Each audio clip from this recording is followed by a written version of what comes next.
Hi guys, welcome back to a new episode. We'll be talking about how to route and patch on a Midas M32. In my last video, in my last live video, I did how to navigate on a Midas M32 board. So in today's episode, I'll be doing how to patch and route. And you guys all know if I'm trying to do an educative video, I like going live instead of doing a video and posting later. I like it to be in real time, so it can be an interactive class where people can ask questions and everything. So guys, um if you're looking for my classes, you need to go to my live videos. You can't find videos on educative videos on my main videos. You have to go to my live. So when you go to my live videos, you find everything you need there. Not literally everything, but everything I've done so far.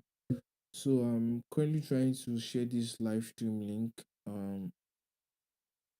to my broadcast list so that people can join this live. Some people have been waiting. So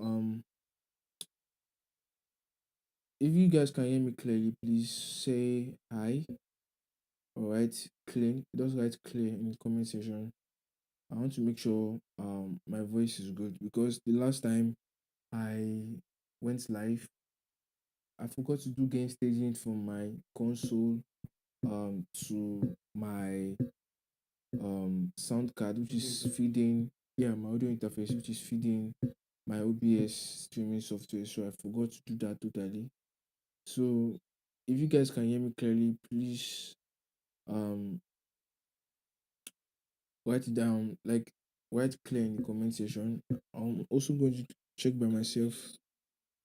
Okay, I think that's good. So let me share this live link to my podcast list. So guys, we'll start in the next 1 minute. I said 1 minute in the next 30 seconds. Um, so I mostly go live in the midnight. That's when I mostly go live because of noise and disturbance and a lot of things. Because I'm planning to go 30 minutes to 1 hour stretch to explain in details how these things work. Because that's why it has to be a live video. So I'm going to show you everything. If you have any questions, you can ask questions. And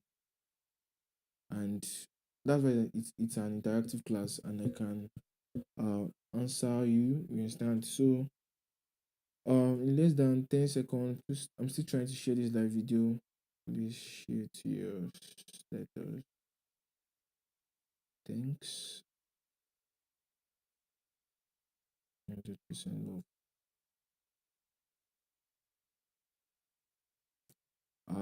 Done.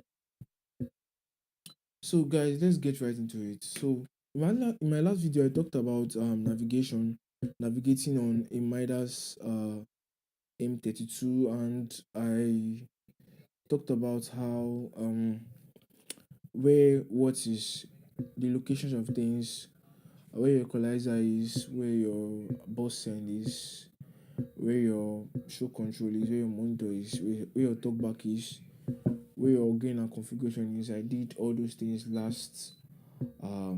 last session. You understand? You can go to my live videos, you find it. So that was all about navigation. I think it was 1 hour 30 minutes or 1 hour 40 minutes stretch, almost going to 2 hours. So we're going to go on routing today. So routing is one of the complex things, very complex. When I mean very complex, things that routing is something that even if I've been in audio for years and I understand it, I still find it hard because it's really really hard. So let's jump right into it. So this Midas board has 32 physical XLR inputs at the back. You cannot see it. Those of you that have met it before, it has 32 XLR inputs, and we all know what 32 what XLR is. So we have 32 XLR inputs. We have 6 TRS or jack inputs. Then We have some network inputs which are coded as a network protocol AES50. We have two AES50 behind it, which are using internet ports. So the first name is AES A port, and the second one is AESB. So that's for the AES port. Then we have an ultranet port, which can also carry audio signals. So that's where you plug your P system. We also have your internet ports. That's where you can plug your router, enable to be able to control your console wirelessly. You also have 16 outputs, 16 XLR outputs. Um, then you have six jack or TRS outputs too. Then we also have your monitor out, monitor left and right, jack and also XLR. Then you also have AES EBU. That they are all complex. They are things that are not your business at the moment. So, but they are all outputs. So we have a couple of things behind. Then we have your card, which is your USB behind. So USB is um like an interface. Your mixer acts like an interface that sends audio from the mixer to the board. So having all this in mind, you have to understand that the routing is going to be very, very complex. You understand? And I'll start from the very beginning, from the simplest to the hardest. So if you are still here, you might really learn a lot. So let's start from the console and its features. We talk about navigation. So we know we have 32 XLR inputs. That's very good. We have 6 TRS inputs. You understand? We will have USB inputs too. Um, so let's start from your very channel one. You understand? Let's talk about input first. So the way digital mixers work is you have channels and you have inputs, and the inputs on the board doesn't really correlate with what is being plugged at the back of the board. So you can plug something in channel 1 and you can tell it to appear in channel 2 or in channel 3. You can plug something in channel 3 and tell it to appear in channel 1. So it doesn't really correlate, but by default it correlates. So if you plug something in channel 1, by default it's going to channel 1, but I can actually change that. I can reroute it. And the way that is done is if you select your channel 1, you understand, your channel 1 can actually collect from different sources if you want. You can tell it to come from local, which is your physical XLR input at the back of your console. You can tell it to come from USB. You understand? USB is your card. Your card sends and return, which is communicating with your DAW. So that's your USB card send and return. Then it can come from your AES. Your AES is your network protocol, or your AES50. So your AES50 can carry 48 um going and 48 coming at the same time. So on this board, you're actually carrying 32. You can send 32, you can send more than 32. So you can receive 32, you can send more than 32 depending on your board. When you go to more complex boards like the Behringer ring, you find out that you can actually use the 048 because it needs 48 channels. But here on the Midas M32, we're only working with 32 channels. So that channel can collect from your local end, which is the physical XLR input from at the back of your board.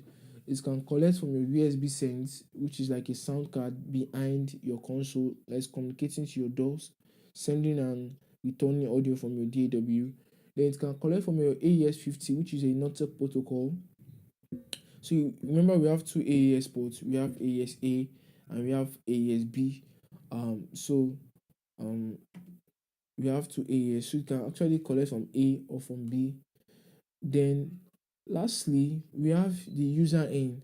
User in is like customizable, like things like it's like a block of channels you can customize. You understand?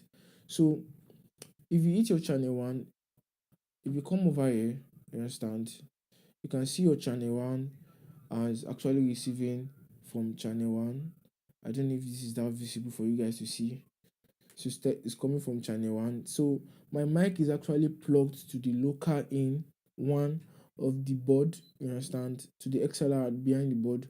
So it's automatically appearing on channel one, you understand, on my board. So that's because it's automatically routed by default to that channel. But I can actually tell this my channel one to accept from input 2, which is the local input at the back of the board, and I'll stop getting audio because nothing is being plugged at the back of the board. The same way it applies to 2, 3, 4, 5, to all your channels. You can tell anything to come from anywhere. So you can actually route to the point that you create an illegal routing, which can cause feedback. Yes, it can cause feedback. So that's how powerful the Midas console is. Out of all boards that have 32 inputs, we're talking about the QU32 or Presonus 32S, Presonus the Live 32S, or Yamaha TF5. What other consoles? The Midas M32 and the Behringer X32 wins in all because the routing is complex. You can't compare it to any other console. So that's just for your input blocks. So it also applies to your output. So remember in our last video when we talk about navigation, we talk about the console has it actually has more than 32 inputs. So it has more than 32 inputs, it has other TRS inputs, but your physical channels, you understand, is actually 32. Then you have 6 TRS, that's your jack inputs. You have 2 USB, and you have 8 aux returns, that's 4 stereo aux returns, you understand. So on the output side, we have 24 mix buses. So people actually think it's 16, but you actually have 24 mix buses. So first of all, you have um um let me call it 16 uh mix buses, or let's say 12 mix buses. Then you have 4 effects buses. So it's also a mix bus because you can assign any bus to do anything. You can make any bus your main bus, you can make any bus your mono bus, so it depends on the configuration. So we have 16 buses available to us. 12 are used for auxiliary send, and while the remaining 4 is used for effect send. Those are effect buses. There are some effects on them.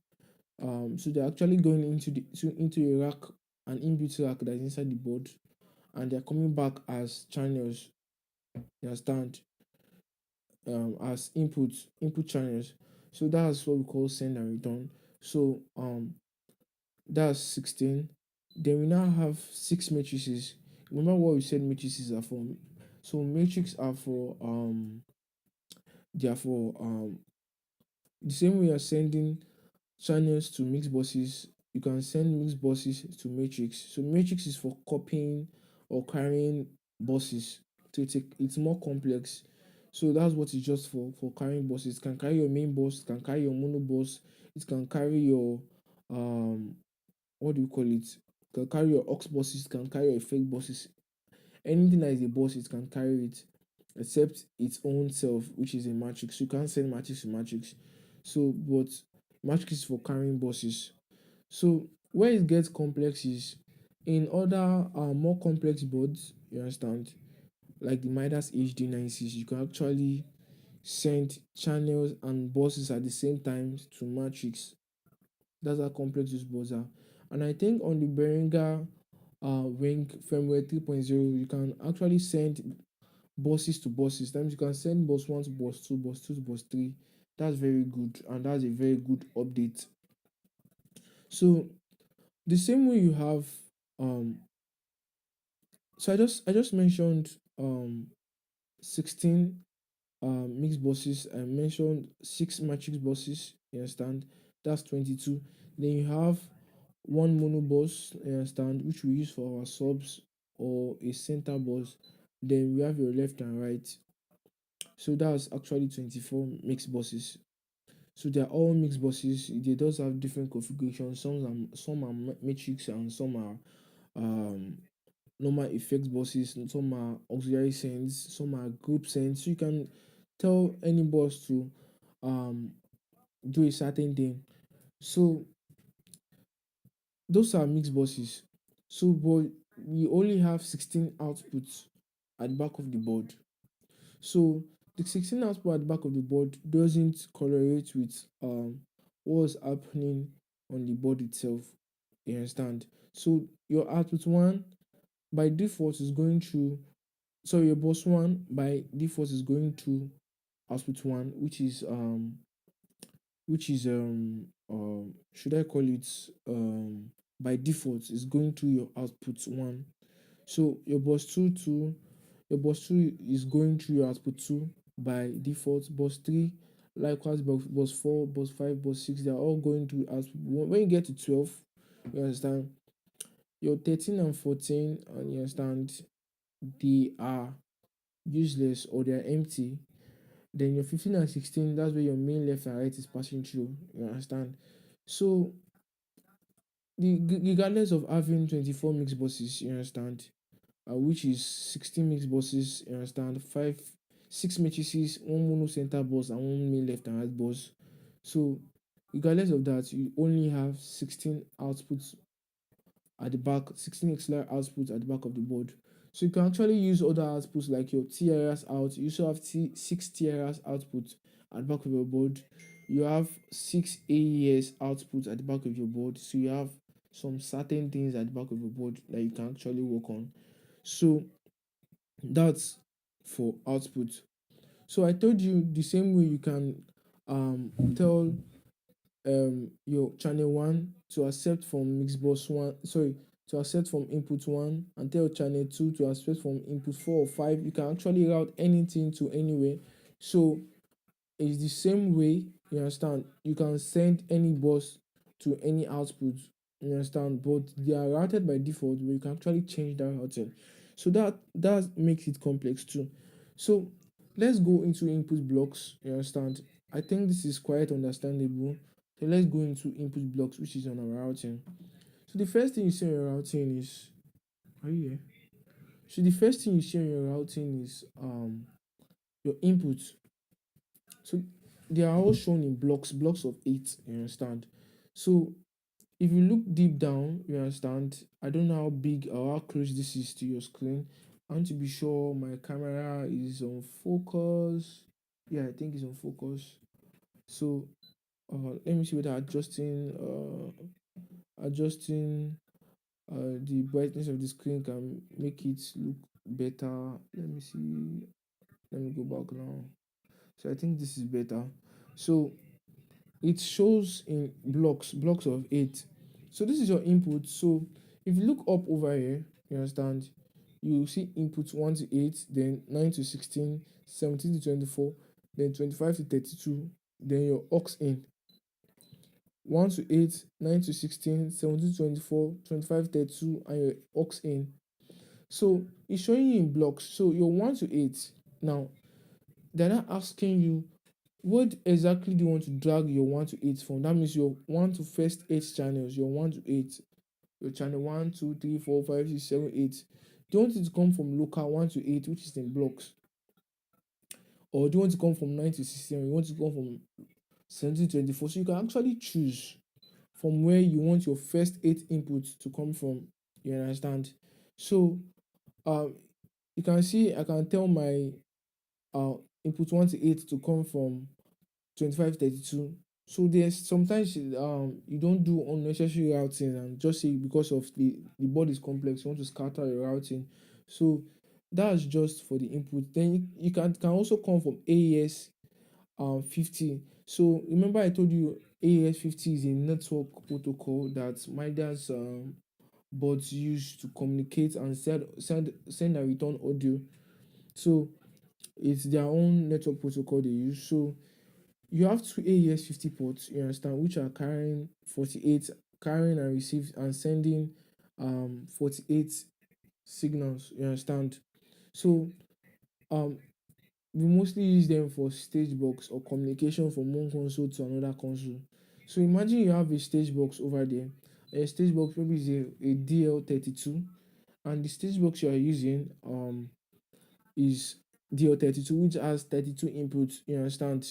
It means when you plug, you take a Cat 5 or Cat 6 cable and you plug it to the ASA of that stage box. I wish I have a stage box I can run a practical for you. You understand? So if you plug that stage box with your ASA, you understand?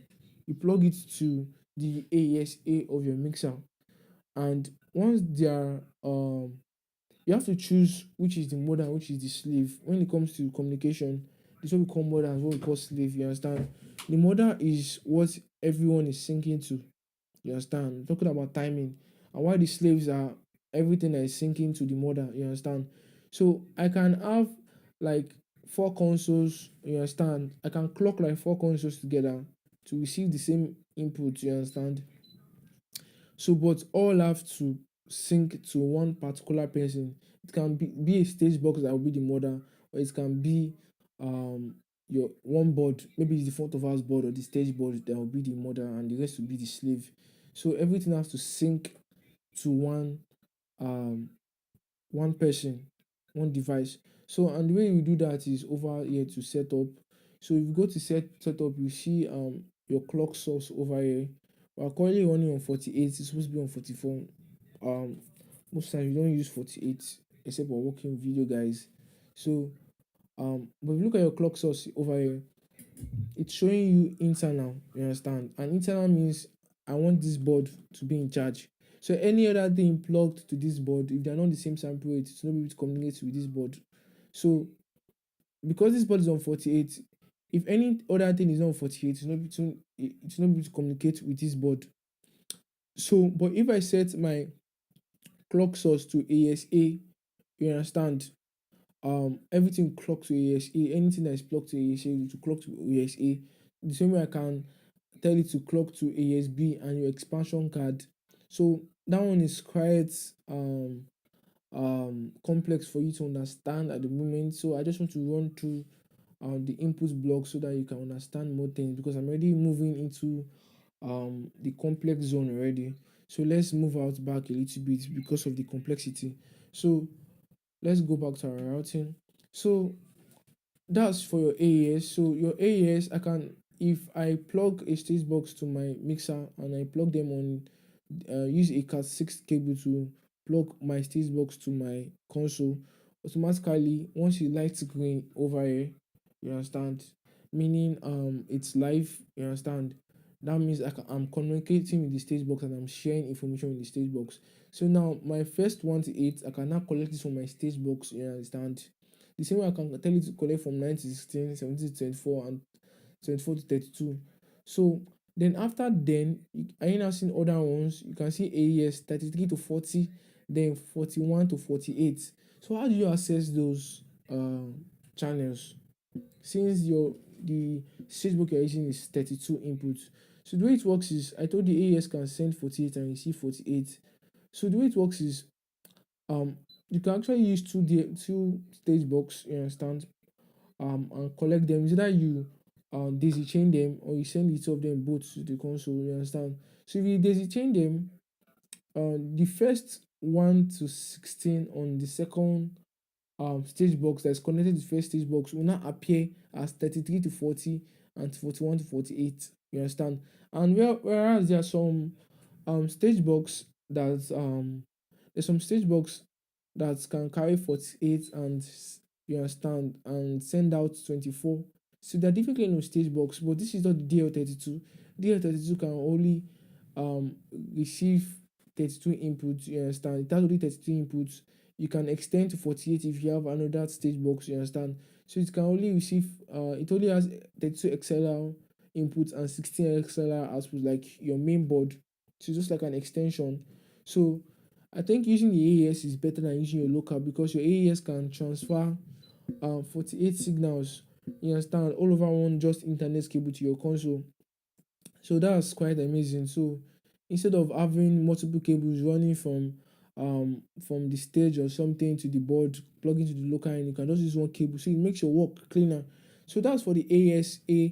So you also have your ASB. The same thing applies to ASB. You can plug that same thing to the ASB, and can. So the way it works is, imagine you have a very big stage and you have musicians spread apart, and you have drums on stage, you understand, you have different things. And I can actually use my ASA, use one stage box for my drums alone, and plug all my drums to my ASA and send it to the board, so to collect drums. And I can use my ASB to send to another location to actually maybe accept from what do you call it, from for other things like your piano, for other things that are far apart, you understand, to plug other things, so you can use for ESB. So we're still talking about my input block 1 to 8. I'm telling you where the places it can actually drag audio from. You understand? So that's your ASA and USB. Then now next thing is card. Your card in. So your card is actually your USB in. I told you this mixer acts like a sound card. It has a card behind. You can communicate with a DAW. So you can actually send 32 um audio signals from your board through that card, that USB card, you understand, to your DAW. Actually, you can actually receive 32 also. So you can send 32 and you can receive 32. So that's how it works. Um um so when you're sending 32 signals, so you can use that for your multi-track. So you are sharing your audio signals from your board to your DAW, so your DAW can have a copy and you can have record that. Then you can also send 32 from your DAW back into your console and tell it to come into your channel. So that's how we run virtual sound check. You understand? That's how we do virtual sound check. So you have card 1 to 8, 9 to 16, 17 to 24, and 25 to 32. Then the last ones are your user inputs. So your user inputs is actually a combination of all. You understand? It's a combination of all. You can customize your user, is like a customization of. So in your user 1 to 8, you understand, the user actually has its own panel where you can patch things. So you can tell user 1 to 8 to collect from AS1 to AS1 to 8. Then you can tell your user 9 to collect from. So automatically it correlates with what is here already. So it actually um involves a lot of variables. That's why routing is very, very hard. So that's just for your 1 to 8. The same thing applies to your 9 to 16. You understand, you have multiple sources you can accept from, and also applies to your 17 to 24 and 25 to 32. So that's the way it works. Then the next thing is your aux in. Your aux in, you can also even though it has 6 TRS inputs at the back of the console, you can actually tell it to drag from local 1 and 2, or local 1 to 4, or local 1 to 6, or AES. You can also do card, you can also do user in. So there are a lot of things involved. So that's just for your input blocks. It's not that hard to understand. I know, because you are seeing a lot of numbers, you feel like, what am I looking at? But it's just by blocks 1 to 8, 9 to 16, 17 to 24, 25, 32. Where do you want your 1 to 8 to drag from? Do you want to drag from local, or do you want to drag from AES? Or you understand? Or do you want to drag from user or card? So that's just one block. So it applies to every other block of, like your 9 to 16, your 17 to 24, your 24, your 17 to 24, and your 25 to 32. This also applies to your auxiliary ins. So do you guys have any question? Any question before we move on? Do you have any question? So that's just for your input blocks. So you can comment if you have a question. Just write it down in the comment section. I'll read it. I'm actually looking at my comment section right now. I'll read it and get back, and I'll answer your question. So that's for us for your input blocks. Then the next thing, your ASA. You understand? This is where things get tricky. Now this your ASA now is just for sending out. You understand? So you can send your local 1 to 8, you understand, to the 1 to 8 of your ASA. You understand? The same, you can send your local 9 to 16 So you can actually send things, and this is the way we communicate with other consoles. Imagine I have another console, another Midas M32 beside me, and I want to share the same console I'm getting from my local in. Let me say I have things plugged in my local in, and I want to send it to the second console. How do you do that? You can just plug your ASA to the ASA of that board. Then I can now tell my ASA that I want to send my first 1 to 8, my first local 1 to 8 through that ASA. So automatically my input will show on that other board. My 1 to 8 input will show on the other board. The same way I can send my 9 to 16, the same way I can send my 17 to 24 and my 25 to 32. So it's not just your local you can send your AES. Yes, you can send your AES input back through that same AES output. So it's a whole lot of complex things. So I see routing as a spider web. We all know what spider web is and what it does. Spider web is for catching flies or insects that the spider is going to eat or something like that. So that's for what spider web does is when it catches a fly, you understand, the more the fly struggles, the harder it's the harder it takes. Like the more the web tangles with the fly, you understand. So that's what routing is. Routing is hard. It involves a lot of variables. So if you don't go in carefully and come out carefully, you get stuck and you do a lot of rubbish, and you have to just reset your console, you understand, start from the beginning. Although you can reset only your routing session only, you can do that. So this ASA is very very complex, you understand. You can send your card through ASA to another board. You can send your outputs, which your outputs, you can send your P16 outputs. So you can even send your auxiliary, you can send user outputs and your user input. So it's very complex. So it's just communication. You understand? What are you sending to here? What's this one? What's this one receiving? So the same way you can send your anything through your ASA to your 1 to 8, you understand, of your ASA. The same way you can send anything, you understand, through the 9 to 16 of your ASA. The same way you can send different things. So I can actually use my ASA as a P16. I can plug my P16 to my ASA and send those things. Apart from I have an alternate port which we use for P16 by default, I can actually use my ASA to send audio from my to my P16. So it's all complex. If you check your Behringer ring, which doesn't really have those things, your Behringer ring has 3 AES protocols. That's AES-A, AES-B, and AES-C. You understand? When you move on to bigger console like the Midas HD, you see 4 AES in, you see AES-A, B, C, and D. Each sending 48 and receiving 48, you understand, at the same time. So this I can, if you want to send from your Behringer ring to your P16, you actually have to use your AES A or your B or your C to do that, you understand. So it's not necessary you always use your alternates out, which is people use for P16.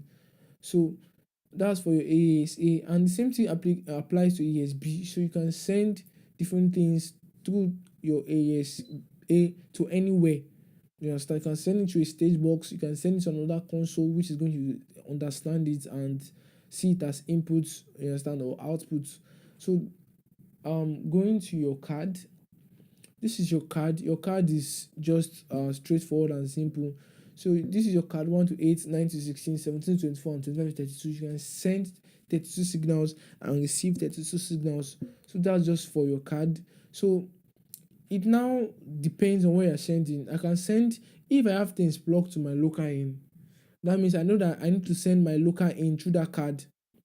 So imagine I'm using a stage box which is ASA, and I'm synced to ASA, and my output block, which is going to my card, which I'm sending to my DAW, is now coming from local. That means I'm sending nothing to my DAW.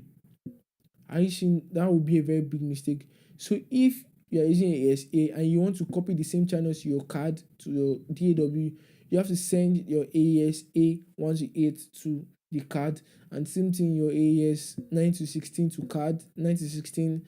So that's how it works, you understand. So depends on what you're using. If you are using, you can actually send card to card. You can send your output 1 to 8 to your card. So it's actually your bosses that you are sending to those outputs that are going to reflect on your DAW. So you can send different things. So this is just little of the routing. The routing is complex. You understand? Very, very complex. I'm not going to lie to anybody and tell anybody that the routing is easy. You understand? If you still think routing is easy, even as a professional, you are still a child and you are still learning, and that's just the truth. Routing is very hard for even the most professional persons, you understand, in this industry. Routing is hard. You understand? Very, very hard because it involves a lot of variables. You have to store variables in your head. Now, if I tell to um my card 1 to 8, if I send my user in 1 to 8 to card 1 to 8, so how do I know what is sending, what's inside that user in? I have to go to another place again and go and patch that user in and tell my user in one, come from local in one, my user in two, you understand, that kind of thing.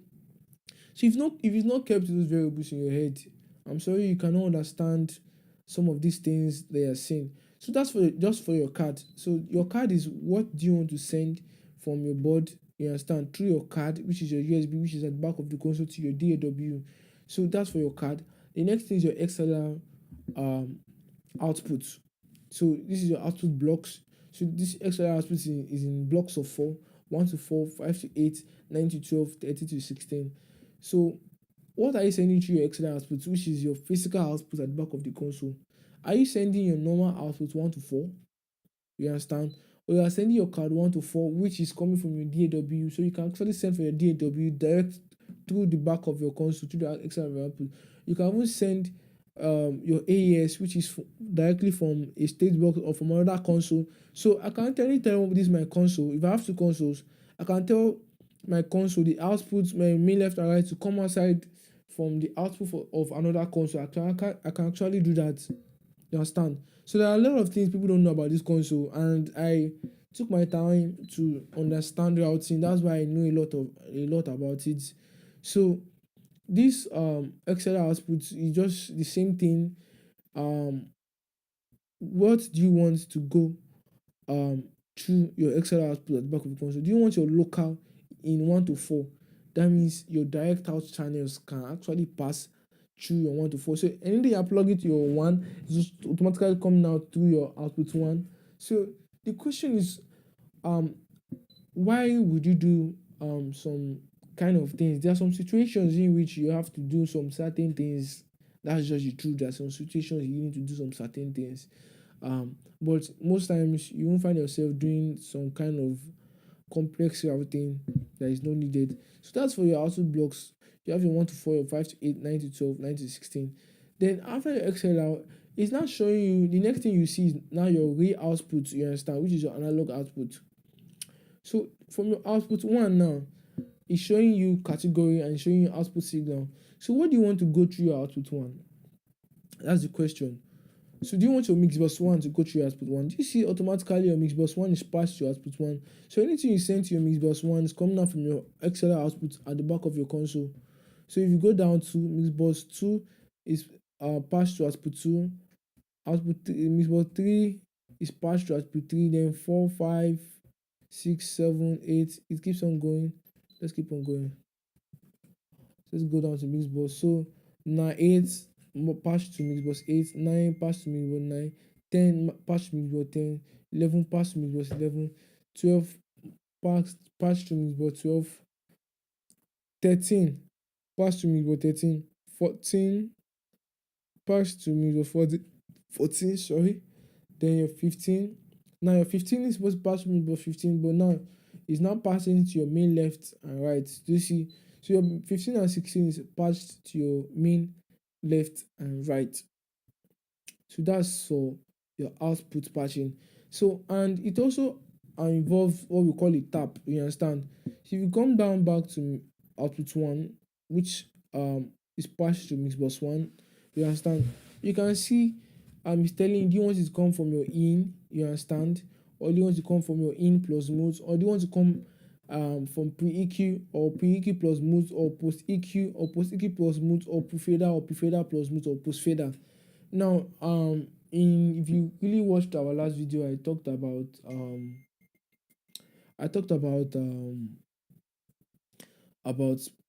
these things. I talked about what tapping means, tapping points means, you understand?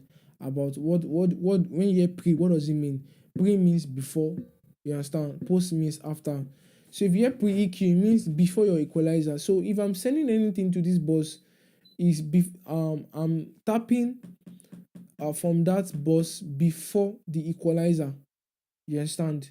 So if I'm sending anything um um pre EQ plus mute, that means if I mute it, yes, to stop flowing. But if I put it on just pre EQ, that's without mute, you understand? Automatically, if I mute it, it will mute on the, it will show you mute on the bus, but it's still going out through your output. So it happens, it's same way it happens post EQ, which means tapping after the EQ, you understand? Then you see post EQ plus mute, you understand? Then you see prefader. So prefader is, do you want to tap the signal before your fader level? So prefader is, if you put it on prefader, that means anything your fader level which you are going to move is not going to affect what is going outside. You understand? If you put on prefader plus mute, you understand, it's not going to affect what is going out, but you can actually mute the signal. But if it's on post fader, you can, that means anything you do on that bus is affecting what's going out. If I mute it, it's going out. If I change the EQ, it's affecting because it's on post fader, which is, so they're actually in blocks. You understand? So that's just for some people are actually messaging me. I need to check some messages. So that's just for your input section. Uh, my MD said he loves my video. So that's just for your output section. You understand? So then next thing we go to your aux as your aux output. Remember I told you you have some TRS out, some jack outputs at the back of your console. This is where to route them. So you can actually route what do you want to route to your output one. So I can actually send my mix bus one to go through aux one. So remember I told you have 24 mix buses and you have 16 XLR outputs. So if you want to actually use all your mix buses, because you already use your mix buses to send some things out and you don't have outputs again, you can actually use your jack outputs. You have 6 jack outputs from at the back of your console. They can actually send any bus. You can send your main left and right bus. You can send what else? You can send different things. You can send your matrix. You can send direct out. So direct out means I can send the channel directly out of that jack out, even without going through a bus. That's what direct out means. Then you can even send your monitor, your talk back. You understand? Your monitor left and right means, which means your headphones, you can actually pass through that place. You can patch anything to anywhere. So the next thing we'll go to is your P16. So your P16 is quite easy too. So P16, which is using your alternate out, has what do we call it? It has 16 outputs, you understand? Um and 16 outputs, you can actually route what you want to go through that 16 outputs. Now we use P16 for your personal in-ear monitors, you understand? So you're actually sending 16 channels to your P16, which is a smaller digital mixer that can control, that has EQ and volume and pan and maybe a limiter too. So it's like a smaller digital mixer that people use to mix for their own personal selves. That's what P16 is. So the question is, if I want to send things from my P16, from my board to my P16, this is where you route things, you understand? So it's showing me P16 one, what I want to send to my P16 one. So most times what we send is direct out. So send our direct out, which is channels. So if I put direct out channel one, that means that's my kick channel. So I can send my kick channel to P16 one. So automatically on your P16, you see when your kick plays, you see it light up red on the channel one. You understand? If I send my snare, which is direct to, see, it's automatically patched by default to your board. You understand? So, your P16 is already patched like by default by direct out to the P16 out, to your alternate out. So it applies to your 3, 4, 5, 6. But sometimes you cannot just keep on sending channels because you have like 32 channels. So how do you send 22 channels to 16 channels?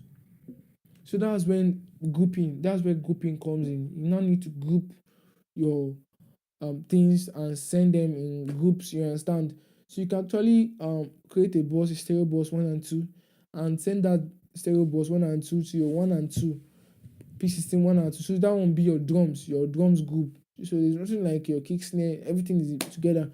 But the way I do my P16 to make my IM system sound very, very good is, if I'm using a stage console, which is also doing sending, which is also fitting my P16, what I do is my main left and right, which is normally I will mix, like I want to do a mixing and mastering, so to be very, very balanced. When I mean very balanced, the bass. So it's actually a mix I can send to the broadcast engineer, sorry, to the broadcast guys, with the media guys. So it's actually a very good mix I can send. So my main left and right will do the balance mix, you understand? I can now do other groups, you understand? So I'll send my main left and right to my 15 and to my P16, 15 and 16. That's why I do it. So you understand? Then my 14, I can now do things like talk back mic in the group. Then I can now do keyboard on its own, which is stereo, 10 and 9 and 10, then 11 and 12 years into keyboard. Then I can do talking drum. Then I can now send the kick and the snare. You understand? I also send the backing vocals in groups too. You understand, that kind of thing. But my main left and right is coming out through 15 and 16. And automatically, if you don't even know how to mix, once you're listening to um your 15 and 16 on your P16, automatically it sounds good because it's balanced. You can hear everybody, kick, snare, everything. Even the talkback mics, you understand, you can hear them balanced in your ears. So the thing now is just you against the band. That's how to do things or make your IEM sound good.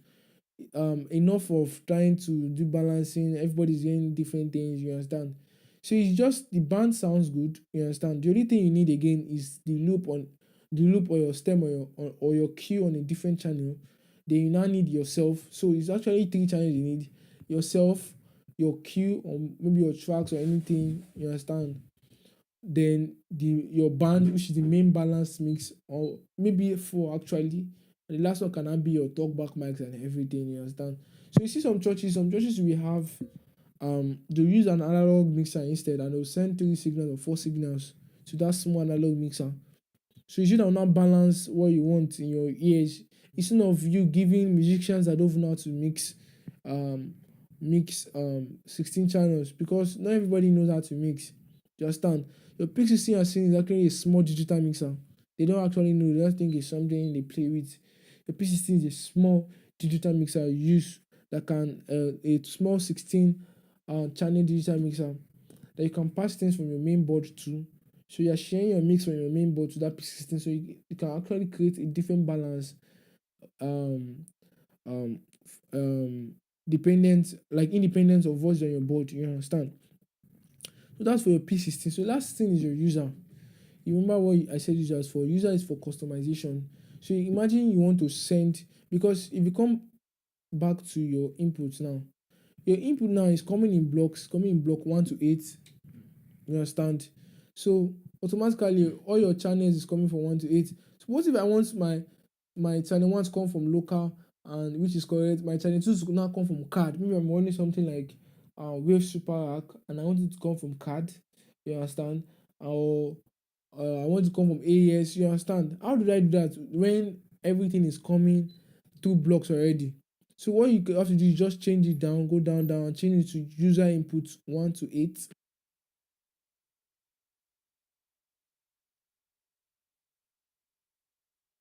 Local, your channel 2 to come from card.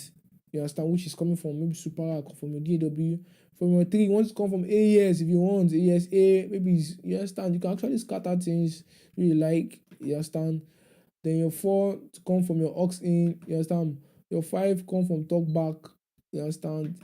Then your 6, you can actually scatter things, you understand? That's for your input. You can also do output to user input output. So if you press this button over here, because you can do output. Sorry. So you can also do output too also. So you can actually get output. See your output, you have multiple things you can send. You can send your local in to user output 1. So you have user output 1 to 48.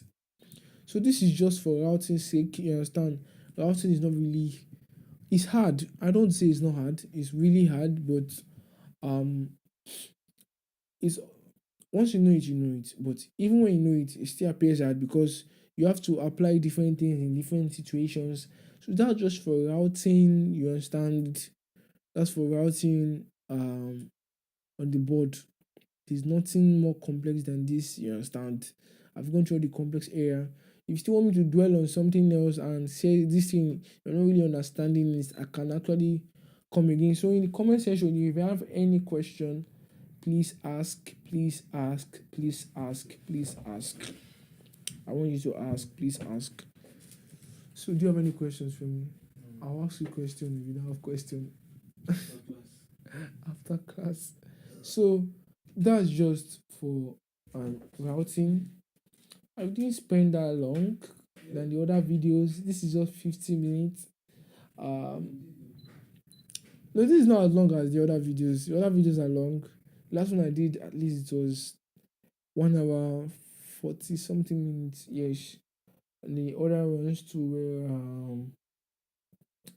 what do you call it? The other ones too 1 hour plus, you understand? So these live videos are educative, you understand, and it's meant for you to see things in real time, ask questions, be interactive. Anything you feel like you don't understand, ask. You understand? Um, what once you are open about what you don't know, you can actually learn things faster. You can learn more things. So don't stay there and feel like and play dull. You understand? When you play dull, like you know some things, when you don't really know them, it actually keeps you limited because by the time you work with professionals, you understand, you now find out that there's some things that you don't really know, and the guy beside you they'll feel it, they will know that this guy is not really sound, and they'll start talking at you at your back, which is normal. That's why you have to be grounded, you understand? You have to be well grounded, you have to be able to defend yourself, you have to know things right. So this one said, oh mommy, I just did come. Sorry, sorry, we are talking about routing. You can always watch the video